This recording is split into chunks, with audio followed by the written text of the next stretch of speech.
attitude. Kanina po ay nanalo na ng 100,000 pesos ang Fantastic Four at kasama po natin si Miss Ima at siya ang una maglalaro dito sa Fast Money Round.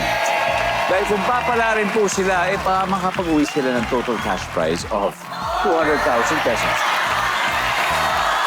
Siyempre, manalo, matalo. Dito sa Fast Money, meron kayong 20,000 para sa chosen charity. Ano po ba napili niyo? Napili po namin ang Dr. Carl Balita Foundation. There you go. Now, habang si Miss Frenchie ay nasa likod, it's time for Fast Money. Give me 20 seconds on the clock. Ito ngayon na. Papuenas muna! Okay. Good luck. You got this. Okay. Makikisabay sa sasakyan mo ang iyong kaibigan, pero medyo malilate daw siya. Gaano katagal kang willing maghintay sa kanya? Go. 30 minutes. Saan ka nagbabayad gamit ang barya o coins? Sa sari-sari store. Una mong naisip pag sinabing powdered. Powdered sugar. Dahilan ng pagkakaroon ng dandruff. May sugat. May sugat. Let's go, Miss Ima. Okay, tignan natin. Number 1, ha? Makikisabay sa sasakyan mong kaibigan, pero malilate daw siya. Sabi niyo, willing kayo mag-antay ng mga 30 minutes. Andiyan ba yan, survey?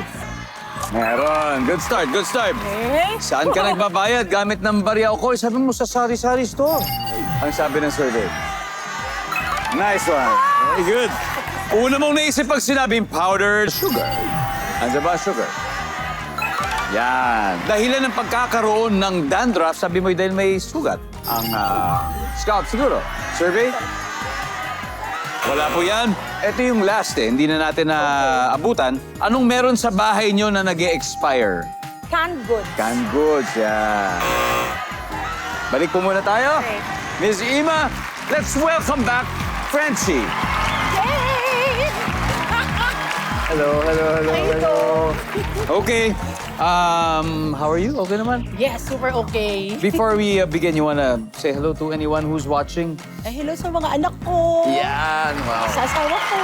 Tsaka sa lahat ng nagdasal sa akin. Salamat. Mga doktor, mga nurses, PT ko, salamat. Thank you po. Thank you, Lord. Yes, of course. Si Ima, she got 57 points. Okay, 143 more, di ba? That's very doable. Madali lang yan. Give me 25 seconds this time. Okay, at this point, makikita na ng viewers ang sagot ni Miss Ima. Good luck. Makikisabay sa sasakyan mo ang iyong kaibigan, pero malilate daw siya. Ang tanong, gaano katagal ka willing maghintay sa kanya? Go. 5 minutes. Saan ka nagbabayad gamit ang barya o coins? Pass. Okay. Una mo naisip pag sinabing powdered. Powdered. Pabango. Dahilan ng pagkakaroon ng dandruff. Hindi naliligo. Anong meron sa bahay nyo na nag-e-expire? Delata. Saan ka nagbabayad gamit ang barya o coins? MRT.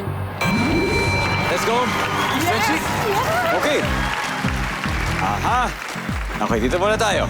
Anong meron sa bahay nyo na nag-e-expire? Ang sabi mo ay delata. Ang sabi ng survey. Top answer.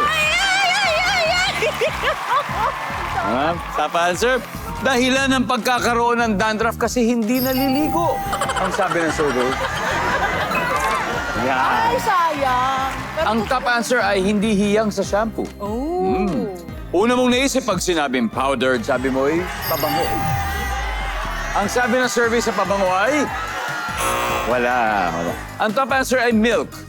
Powdered milk. Oo nga, powdered pala. Saan ka nagbabayad gamit ng barya o coin? Sabi mo MRT. Ang sabi ng survey ay Ay! sa MRT beep card na ngayon. Ang top answer ay jeep. Jeep ang top answer. Makikisabay ka yung kaibigan mo dahil malilate siya. Gano'ng katagal ka willing magantay? 5 minutes. Ang sabi ng survey sa 5 minutes ay... Yan. Top answer ay 10 minutes. Anyway, congratulations. Thank you, Doc. You still won 100,000 pesos. Congratulations.